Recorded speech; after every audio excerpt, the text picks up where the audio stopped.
Hello everyone and welcome to this full moon forecast for July 3rd. This is a full moon in Sidereal Sagittarius and the lunar mansion is Pūrvāṣaḍha. Pūrvāṣaḍha means the former victorious, Purva meaning former. It's very much a powerful lunar mansion within Sidereal Sagittarius. It's what we think about when we think about this sort of exuberance and joy and optimism of Sagittarius, but it's also the over-optimistic and perhaps unrealistic expression of Sagittarius, where when we also take that too far to mean the things that we believe in and our sense of purpose and meaning in something that is so strong that will challenge anyone who threatens our belief systems, then it can lead to sort of warlike situations, because this lunar mansion actually has a lot of connotations with war.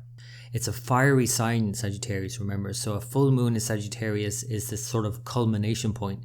And the last Venus retrograde here in this lunar mansion, the end of 2021, beginning of 2022, was when Ukraine was invaded by Russia.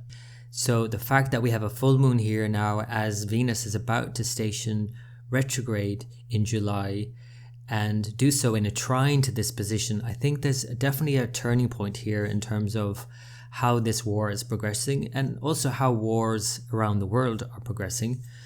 And in terms of our own life, of course, we always have our own personal experience of these lunar mansions, of these cycles. This full moon is very much about looking at what we believe to be true, because Jupiter, the ruler of Sagittarius, looks on from Aries, with Rahu also looking on, which both aspect Mars, which has just moved into Leo.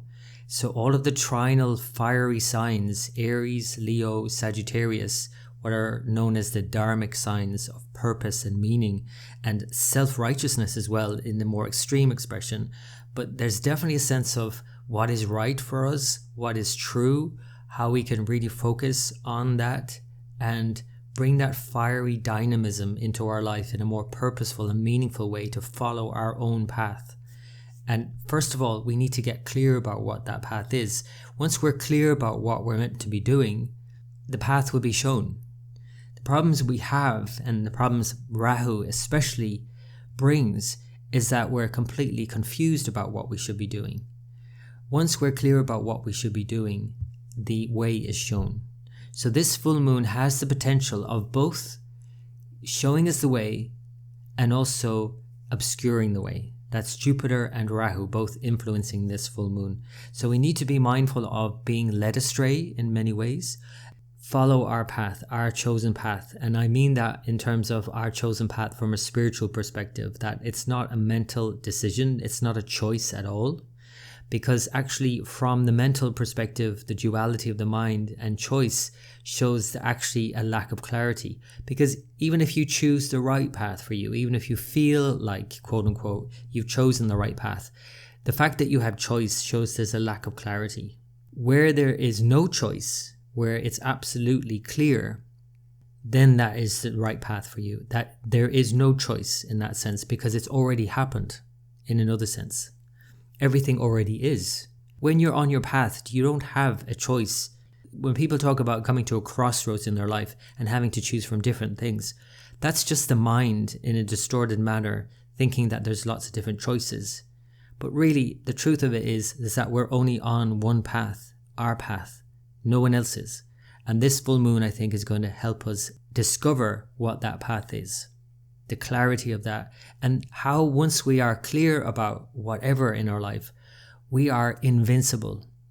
We are absolutely invincible. The symbol of this lunar mansion is the tusk of the elephant of Ganesh, and it's about cutting through, moving through, and completely obliterating any obstacles in our way. So Ganesh could be also a very powerful deity to invoke at this time for this full moon, and to be clear about how to move forward in our life. But again, moving forward happens when we are clear about our unique path. And then we can feel the exuberance, the joy, the optimism, the enthusiasm. We're full of the joys and the spirit of being because we are a unique being. So that's the victory ultimately. And this is where the journey starts. I wish you all the best for this full moon in Sagittarius and in the lunar mansion Pūrvāṣaḍha. Until next time.